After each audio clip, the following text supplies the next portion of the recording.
Okay, now what we're going to do is change the topic a little bit, but not a whole lot, because what John Kaufman had to say really is applicable for what I have to say also. I've got up here on the screen, long-lasting leadership is not about popularity nor charisma.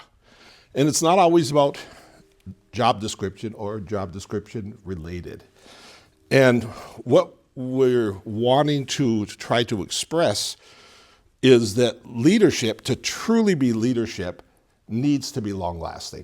Right. It's not a flash in the pan thing. It's not like, well, I had this leadership moment. Well, that's wonderful for you, but it's probably not wonderful for those that try to follow you. Leadership builds trust, and we've heard that, through consistency and accountability while displaying purpose with a sense of genuine project impact. Whenever you think about leadership, you have to tie it to leading whom for what. And we're leading these people because we share a common goal in the completion of a project. These are simple leadership terms, shouldn't confuse anyone. With that having been said, my topic is developing leadership, trust, and purpose through systems thinking. And when a person starts to experience, use, understand systems thinking, it will help them to become trustworthy, and it will show purpose. And it will give people that are going to follow them a confidence that this person knows what they're talking about. They understand what this is all about. I'd like everybody to say complexity doesn't scare me. That's pretty simple. Complexity doesn't scare me. Oh, okay, and that much. Trying to simplify things often is a good path towards failure. You have to embrace complexity, and you have to, if necessary, break it down into its component parts, but you can't take away from the complexity and say, well, I don't like that, I'll not do that. I don't get that, I'll not do that. That's too much. We'll see if we can't trim that off. And now let's see what we get. I'll tell you what you get, a mess.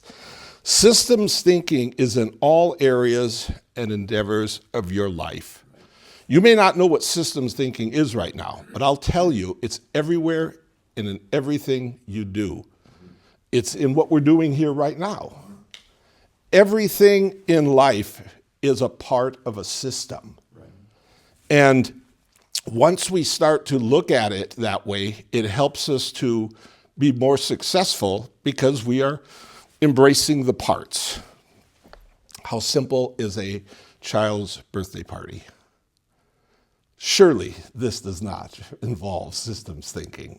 I mean, a mother has a dear little child and she wants to celebrate the child's birthday, and so she just has a birthday party. That's it. It's a one-piece thing. No, it's not. No. I was able to put together about 24 things that are involved in a child's birthday party. Invitations for guests, birthday cake, ice cream, with enough room in the freezer to keep it frozen. Run into that before. Candles, matches, lighter. And so we want to light the cake. And so we look around at all of our friends and say, who has a cigarette lighter? Yeah. Nobody smokes? Or possibly there's a teenager there that doesn't want to admit in front of his parents, well, I just happen to have a lighter in my pocket. And so how do you light the cake?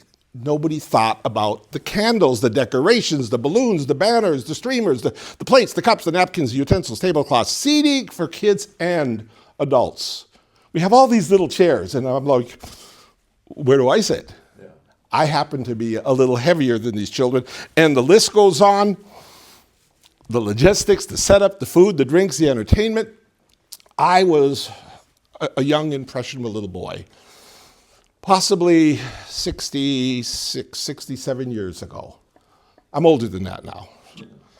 And my mother, love my mother, but I have a memory. she had a birthday party for me. And everything was there, and I waited for my friends to come. Nobody showed up. Nobody came. She forgot to invite my friends. Mommy. You say, is that important? I'm telling you about it 66 years later. It's that important. Systems thinking in all areas. And so you grow up, you survive your birthday parties, and now you've got a job and you're working for Boeing and you are a mechanic on jet engines. Is systems thinking important? The details, the pieces, the parts, the order. Well, a Boeing 747 engine, such as the one I show here, it's a GE CF680C2. It's got over 40,000 parts. 40,000 parts in that engine. And during a complete overhaul, this engine is almost completely dismantled, with parts cleaned, inspected, either repaired or replaced. Jet engines require extensive maintenance, with a full overhaul taking up to 180 days and costing several $1 million. And that's why a big jumbo jet costs, how much is that one? $100 million? You gotta be kidding me. Systems thinking. And people do this for a living. And you'd like to think that they do it in an organized, thoughtful manner. Not just like, well, I wonder what this is. Looks a little bad. Well, we'll polish it and put her back in. Have you ever been sitting in a plane and the pilot says, a small delay? And you just happen to be sitting by the wing and you look out and there's a guy on a step ladder. Yeah. And he's got his hands in the engine. Excuse me. Can I go away? Can I get on another plane? Oh, it's nothing. Oh, it's something. It's something. It can't be nothing. Right. Or he wouldn't be on the stepladder in the plane. And what light went on the dashboard? Yeah. And why didn't they think about that before they let me on? Systems thinking. Systems thinking in all areas of life, like if you're in the military and it's World War II and you are about ready to storm Europe, Fortress Europe, that Adolf Hitler has built a barricade around with military armaments, with forts, with airplanes, with tanks and soldiers. And you're on a little island called England, and you've got to get across the channel without him knowing. Right. And then you've got to fight your way across the beach, up the hills, past all the fortresses, and take over the entire continent. Right. Well, small task. And not a lot of planning goes into something like that. Well, we're going to talk about that later. System thinking is basic to survival. Systems thinking comprehends how there is nothing that operates all alone in this life. Everything is somehow connected. Right. I'll give you a little story. This is the second time I've taught this, and after teaching it, I went home and my brain wouldn't stop. Do you have a brain like that? Yeah. Mm-hmm. I don't have a switch. I try everything. I just can't turn it off. And I was taken back a number of years and I was working at Microsoft. And I was a project manager and I was managing multiple projects within the IT department. And the vice president of that particular group was addressing a problem that was constant. I'm not sure if you know much about databases, but that's how I made my living. And you can have a database that in there will be a column for first name, middle name, last name, address, got to stay online here, age, gender, all this information. And it goes into different tables. And the tables are relative to certain things that the database is trying to capture. And so you have that information in a database. Another group in the same company has a database, and they're selling widgets. And they have name, middle name, and all of that. And another group is doing maintenance. And another group is doing advertising. And they've got names and all of that and addresses. All of them have the same information, but a little different. In one, I'm Melvin. In the other, I'm Mel. In one, I'm Melvin Lawrence Berglund. In the other one, I'm Melvin L. Berglund. And then when they try to put these systems together, you know what happens? Suddenly there's three of me. Yeah, it happens all the time. And this was happening at Microsoft in all these different systems. And I had the unfortunate benefit of managing a lot of those systems. And they called me into the office and they said, we want to solve this problem. And we think you can do it. Sweet. And I put together a group, and it was called Systems Integration Management, where we had to come up with rules on this group, this database owns the name. Nobody else can get the name except from them. You can't fill in the name. You want the name, it comes from that database. This one over here owns the product. You might do maintenance on the product, but you can't put in the product. If you want the product, you have to get it from there. Now we had all these data feeds going between them. You talk about complexity. But you want to know something? It worked. Yes? Microsoft Access class. What would you call that as a tool? Microsoft Access is a database. That is a database. Yeah, it's one of their low-level databases. Above that is SQL Server. Yeah, okay. Yeah, yeah. And if you've ever worked with anything like that, I mean, they're amazing things. But you have to be a systems thinker, or otherwise it'll drive you completely crazy. Everything is somehow connected. In this life, all these moving parts, and you are in there, you're a part of it. Understanding systems thinking. Systems thinking leadership provides an understanding how different parts of a system interact and influence each other within the system. If you don't understand the relationships between this part and that part, this person and that person, this action and that action, you'll never really grasp what's going on. And that's okay. You just can't be a leader. You just can't be a leader. Now, if you have the unfortunate job of being called in to be a manager, but you're not a leader, then you can't be a success. It's just as simple as that.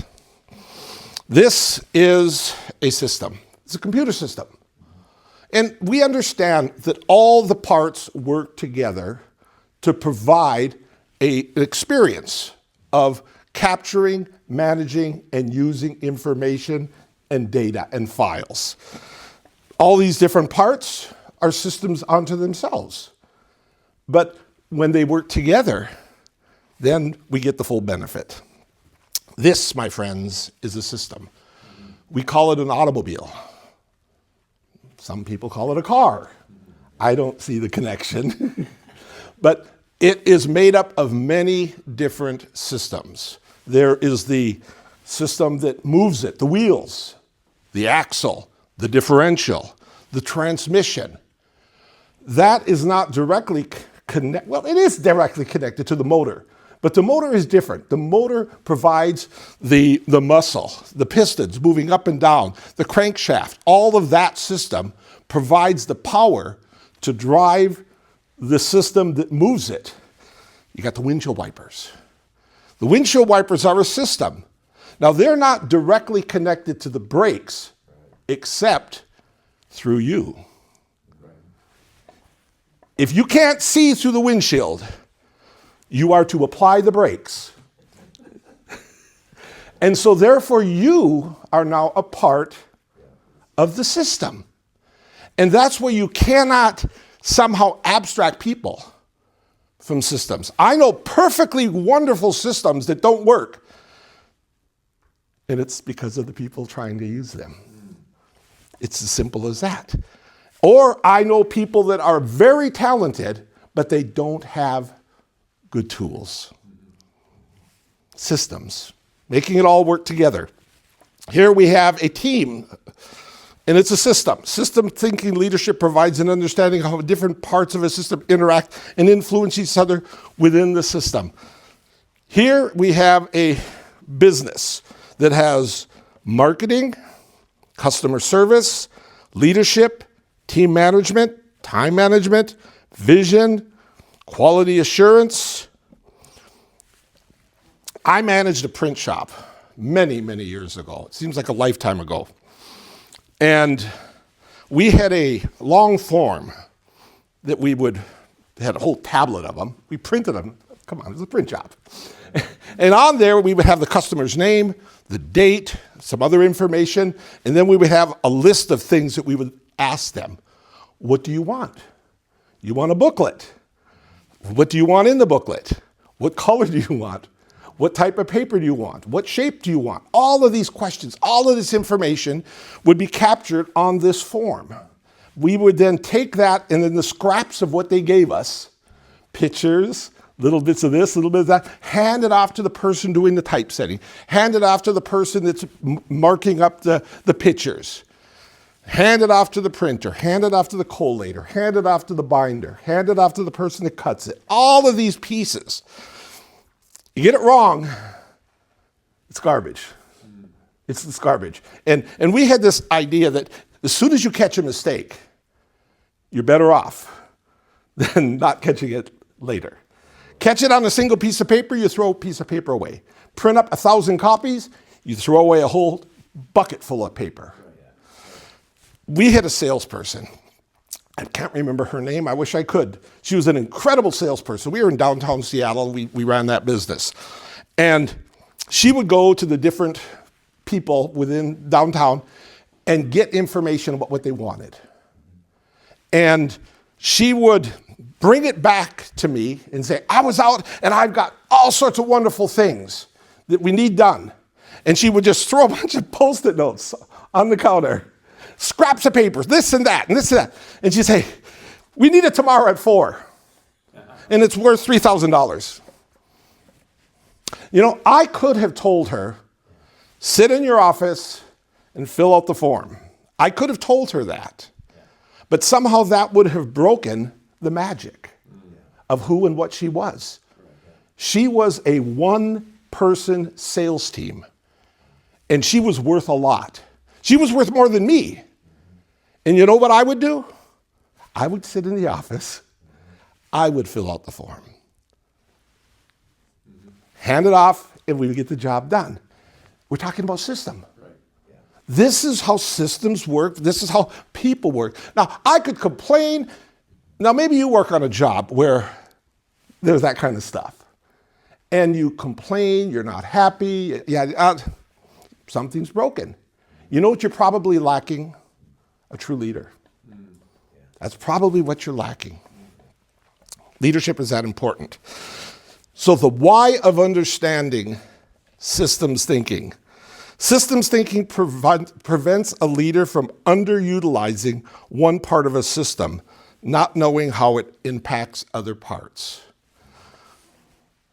That could be underutilizing your brakes, underutilizing your brain, underutilizing that team member, underutilizing your windshield wipers, underutilizing the mouse, whatever.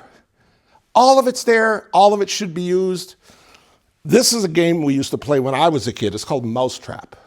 If you're old, you know this. If you're young, you missed out on a really cool game, and you probably play video games. This is a game where it's got plastic parts, and as you win certain things, you get a part and you get to put it together. There's a ladder, there's a chute, there's all sorts of little gadgets in here. There's a bucket on a pole, there's a bathtub over here somewhere. I mean, all sorts of stuff. There's a ball that rolls. And when it's all done, you crank the crank, it hits a lever, the ball rolls down the chute, it hits something else, it goes down the steps, and eventually the bucket comes down and catches a mouse. And it's called Mousetrap.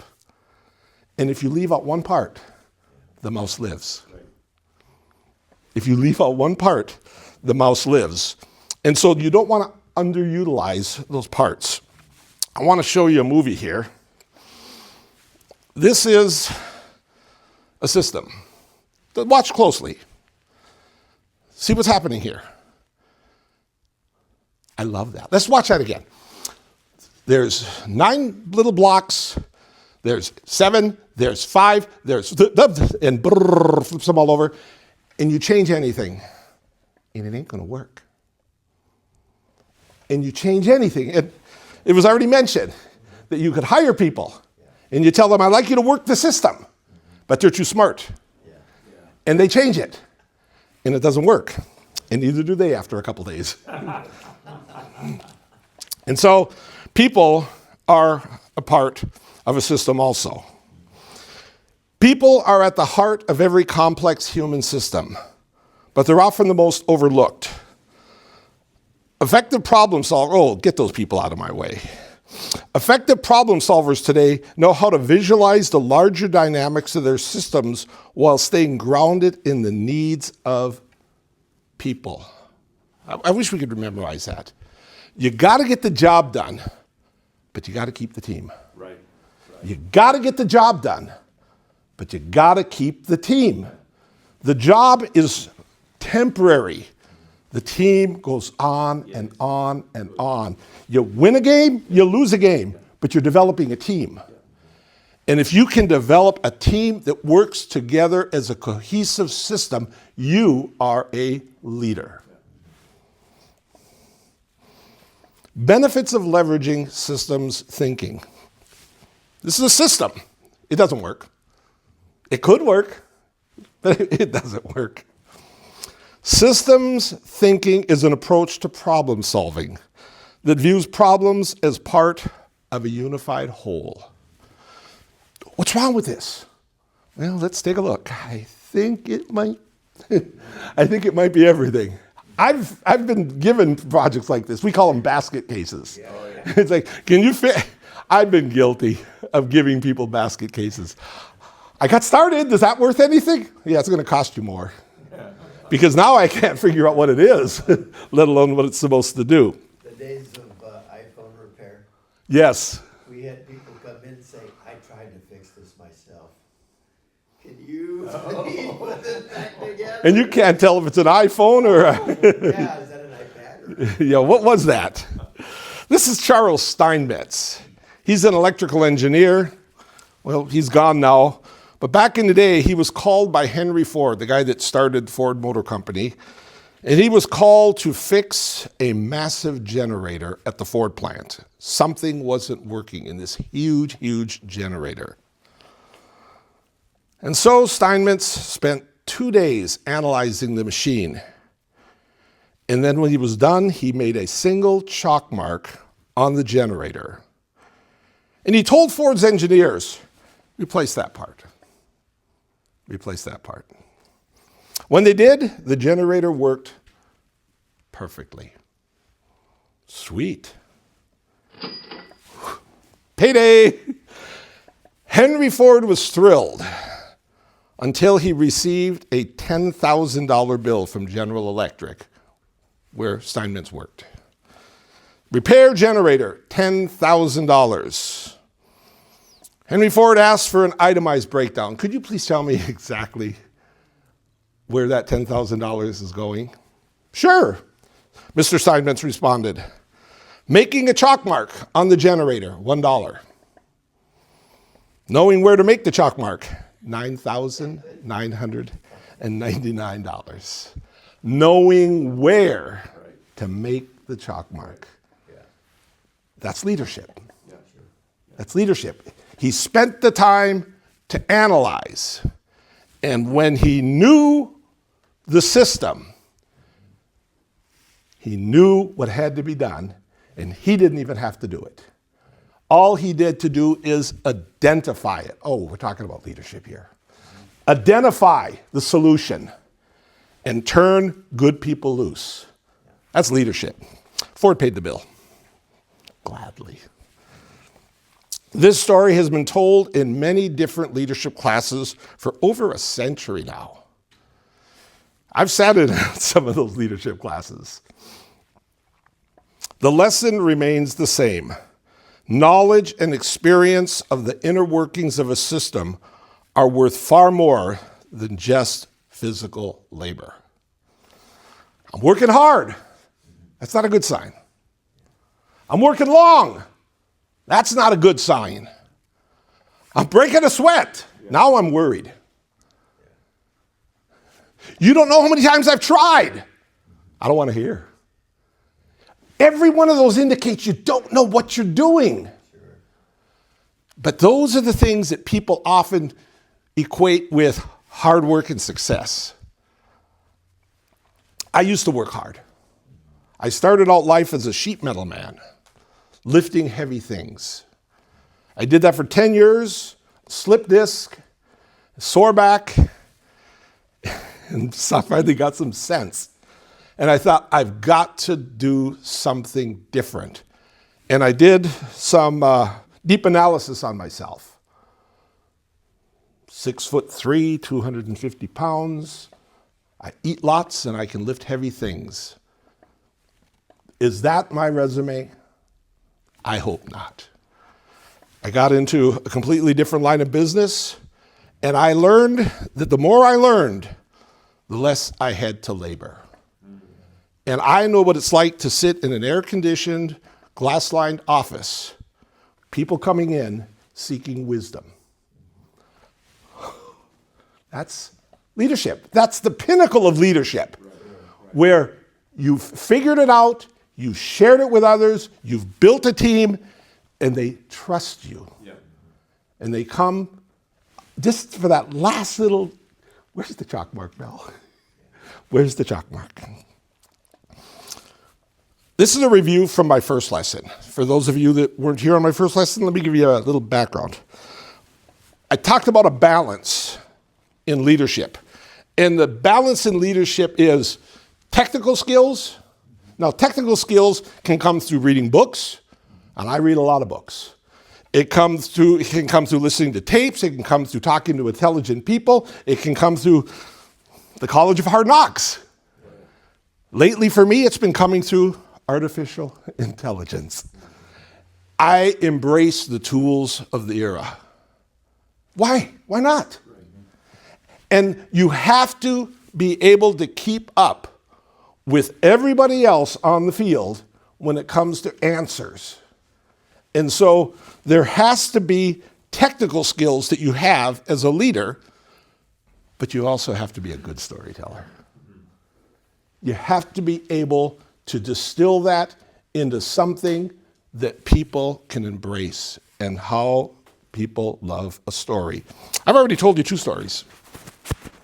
Yeah, I sure have. Now we're going to go a little deeper. MIT, Massachusetts Institute of Technology. This is what they say about systems thinking. Systems thinking is a holistic approach to understanding complexity by examining relationships and interactions between component parts. Relationships and interactions. I've highlighted that. I want you to own those words. It emphasizes the importance of viewing systems as wholes, which helps in identifying patterns and underlying structures. Ooh, 2 more important words. They're free. Take them. It's patterns, underlying structures. I love studying history. I absolutely eat history. And I see patterns all the time. I can be reading about history, and I can be reading a story in history, and I don't know the outcome, but as I'm reading it, I can tell you what's going to happen. It's like, that dude never seen this before? Obviously, he wasn't reading books. Things happen over and over again. You know why? Life is a system. People do the same dumb things, and it always produces the same bad results. People do the same good things, and it always produces the same good results. Cause and effect. See, I learned something. This approach is particularly useful in addressing complex issues, as it seeks for a deep understanding of how various elements influence one another. Look at those words. Man, it's almost standing out on the page for me. Relationships, interactions, patterns, underlying structures, complex issues, and influence. Leaders understand systems thinking relative to both time and resources. We're taking a little change here now. If you're going to be a successful leader, you've got to grasp the time element. Timing is important. I mean, if we were talking, music is a system. Yeah. Do we have any musicians here? How important is timing? Very. I mean, you're just off a half a beat. Timing. Yeah. Telling a joke. Oh, yeah. Timing is everything. You know, wasn't you going to tell me a joke yesterday? You did tell me a joke. And I told him, I wanted to hear his joke. Don't you tell me that joke until you've thought it through. Don't mess the punchline. Timing, it's timing. And when the punchline is given just right, you watch a good comedian, a good stand-up comedian, it's all timing. Projects, it's all timing. And people, oh people. You've got tasks, dependencies, and dates. Leaders understand these things very well. Things that have to be done, when they have to be done, and how are they all tied together? What's the rope that puts all this together, and how do I, as a leader, make this work? This is a software program. It's called Microsoft Project. Has anybody here ever seen Microsoft Project? It's a wonderful tool. I love Excel spreadsheets. I've often told people if I was stranded on an island and I only had one software program, it would be Excel. I absolutely love Excel. But if I had a choice and I could have another one, it would be Microsoft Project. Because Microsoft Project, it gives me a list in cells of all the things that need to be done. I was on the phone coming over here tonight talking to a friend who was helping me to build a house. I'm building a house in my spare time. I have spare time. And we were discussing getting the footings poured. And he wanted to know my concerns and insights into pouring cement and making sure that the thing has the right elevation so that when the house goes on top of it, it's not too high, because there are rules having to do with the height of houses and all those sort of things. And I told him, I said, I've been down this path before. I'm fine. My wife asked me earlier today, she says, are you scared? I said, I'm terrified. I'm absolutely terrified. You know? But I love it because I have a list. Right. I have a list of things to do, and I'm getting that list of tasks put together, and I'm tying the tasks over here with dates of when I plan to get them done. And that's what Microsoft Project will do. It will take tasks and help you to align them to dates. And it looks like this. This has to be done then. This has to be done then. And you can even put people in there. Yeah. This has to be done by this person then. But there's something missing. And if that's all I had, I would be a failure.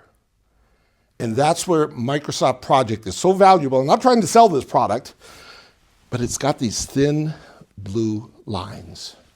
And those lines show dependencies. What are dependencies? Dependencies are things you can't do out of order. You can't put sheetrock up on a wall until you put wiring behind it. Yeah. You can't put in a toilet until you've got plumbing behind it.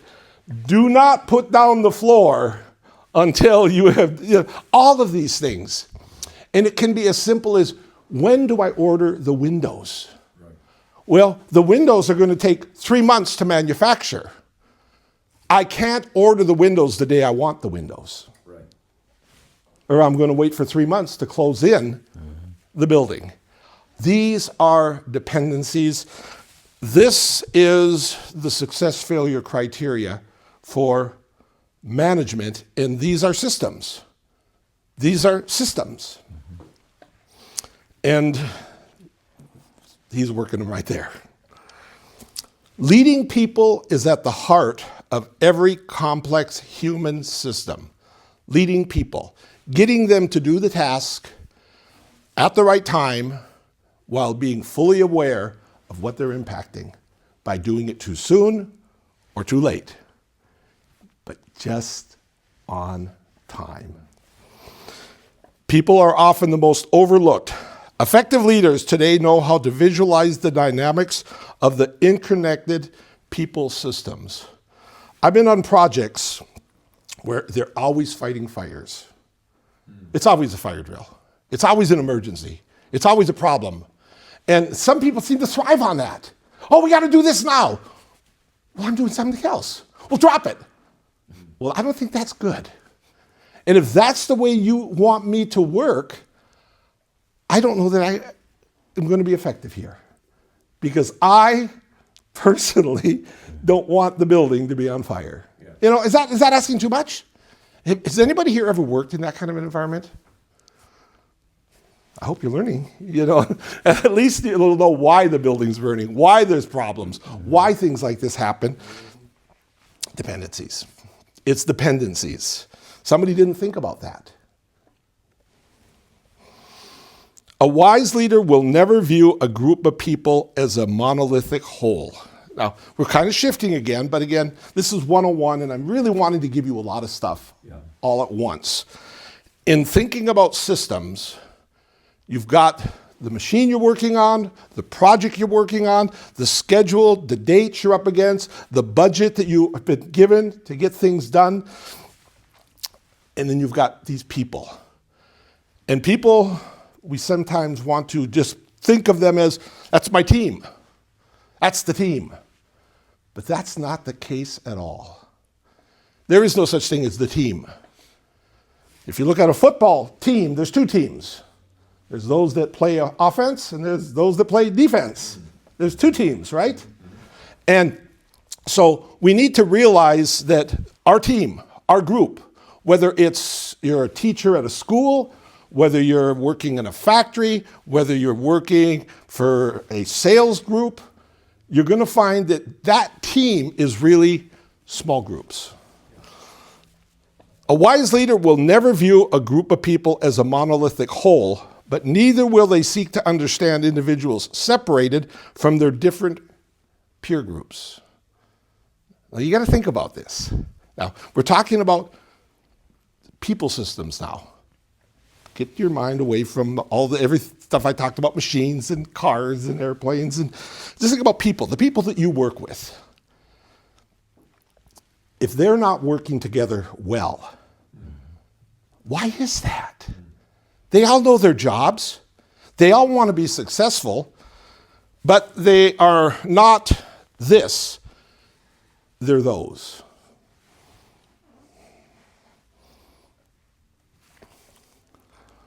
When you look at it in this way,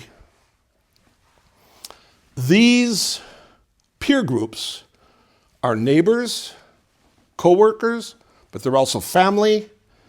They have shared experiences. They share culture. They have common interests. It's a very complicated thing when you look at systems within a group of people. Everything should work nice, but it doesn't, because this coworker is a neighbor. That's how they got the job. But the neighbor's not doing well. Maybe the neighbor's going to get fired. Now, is that going to affect that coworker? Yeah, you know it is.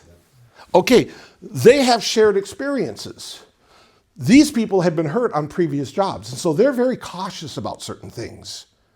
And these people over there, they're just a little more wild. They want to get things going. But these people are, oh, I've been down this road before. Shared experiences, common interests. These guys go golfing together. They go fishing together.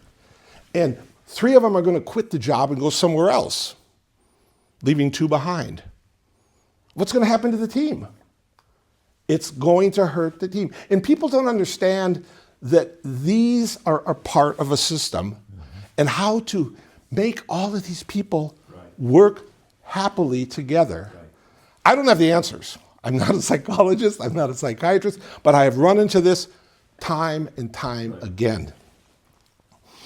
You can work for a big company, and you can see who goes out and has a cigarette together. Mm-hmm. That's a group. That's the peer group of the friends who smoke together. Mm-hmm. It's lunchtime. Who sits at this table? Mm-hmm. You can see. And what are they talking about? Mm-hmm. They're getting information that I don't know. Mm-hmm. And I worked in a multicultural environment to where I could sit down at this table and they're talking Chinese. Mm-hmm. I could go over there and they're talking Hindi. I could go over here and I don't know what they're saying. And they are together because of these cultural things.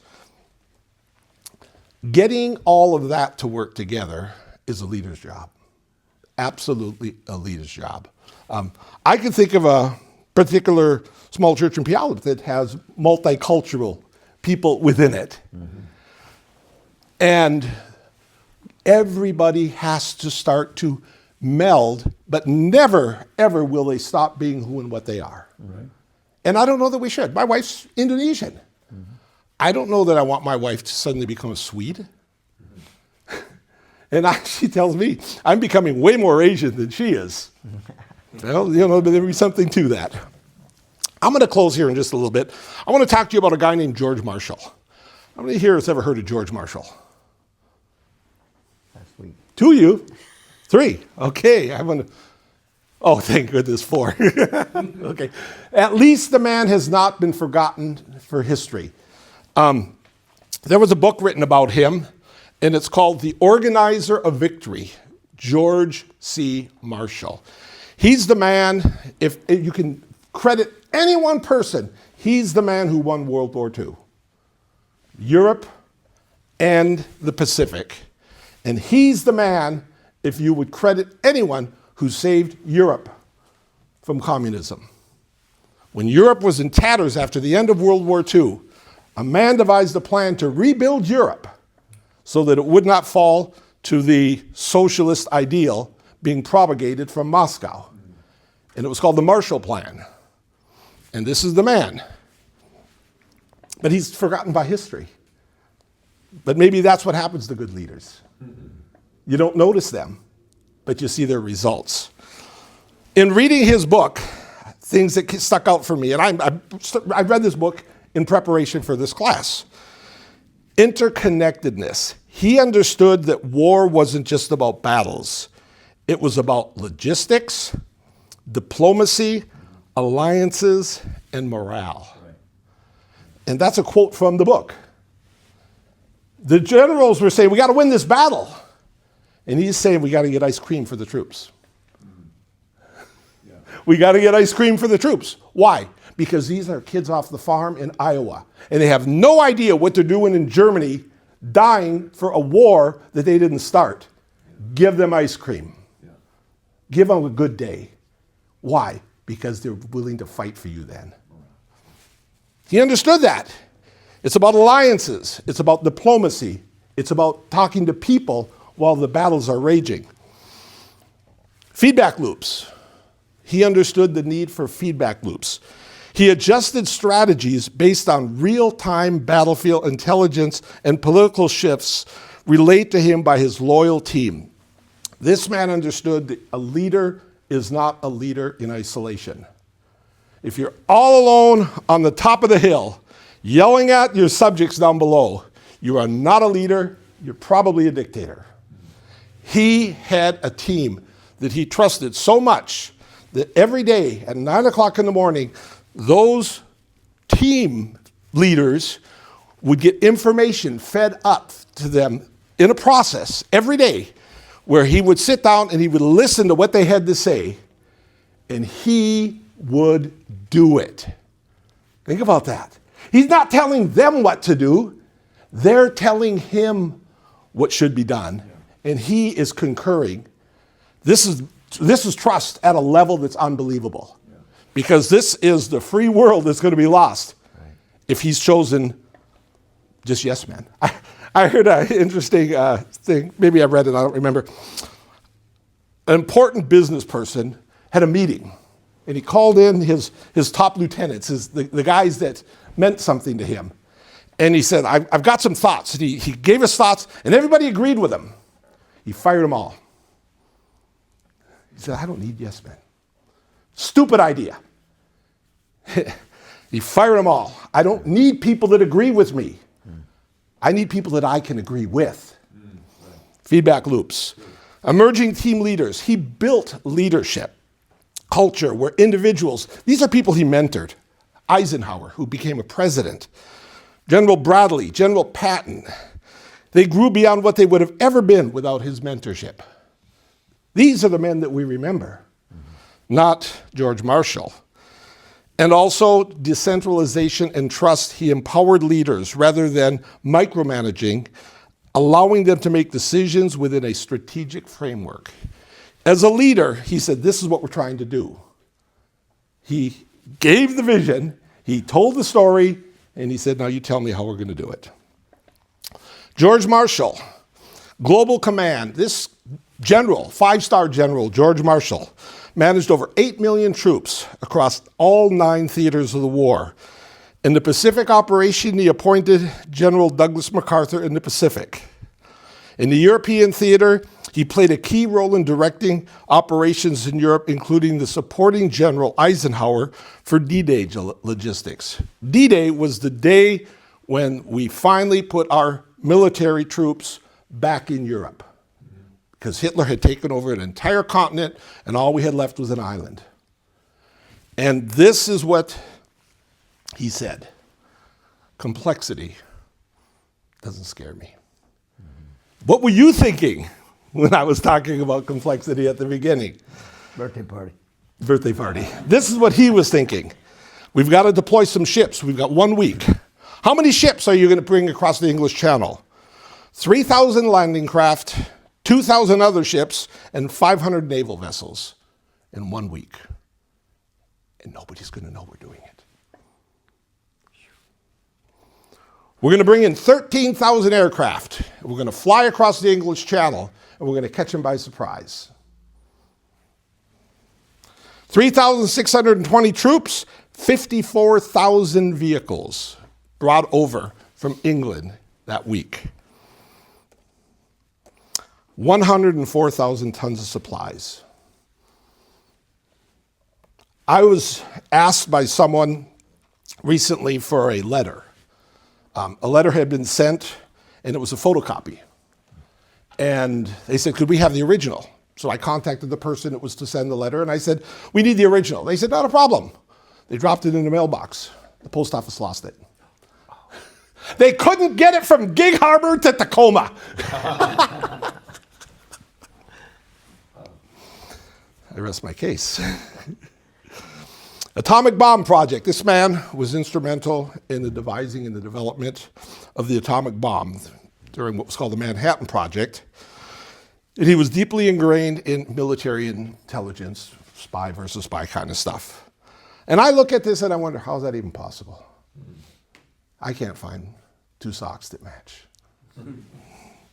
Systems thinking in all areas of your life. Could be a birthday party, could be on your job, maybe jet engines, or just trying to save this free world from a dictator. I'm done.